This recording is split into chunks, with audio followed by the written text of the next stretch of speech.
chers collègues, le récent coup d'État au Niger, mais aussi ce qui s'est passé cette nuit, même au Gabon, puisque les militaires ont annulé l'élection présidentielle, révèlent les erreurs majeures comme les carences manifestes commises dans la région.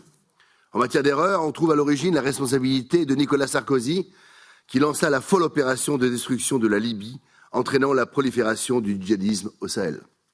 Erreur encore lorsque la France, intervenue au Sahel à la demande des États frontaliers, n'y a pas recherché la stabilité d'un ordre international respectueux des différences et de la souveraineté.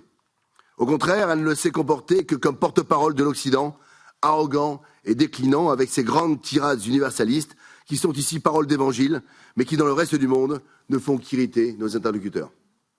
Quant aux carences, c'est l'imprévoyance du gouvernement français, incapable d'une stratégie à long terme et se contentant d'enchaîner les revers alors que tous les pays de la région s'effondrent les uns après les autres. Enfin, ce sont les illusions de Macron sur la solidarité européenne.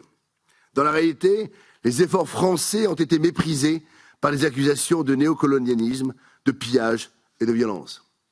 Et aujourd'hui, la même Union européenne vient gémir que les Russes et les Chinois viennent combler le vide que nous avons laissé. Pour être à nouveau écoutés en Afrique, nous devons parler en notre propre nom et non répéter sans cesse les mêmes inepties idéologiques. Nous devons admettre la multipolarité du monde. L'Union européenne en parle tout le temps, mais condamne et sanctionne tous les pays qui ne sont pas alignés sur le seul pôle occidental. L'initiative du haut représentant Borrell auprès des États membres laisse espérer un début de réaction, mais par expérience, je n'espère pas grand-chose, car l'Union européenne n'apprend jamais. Je vous remercie.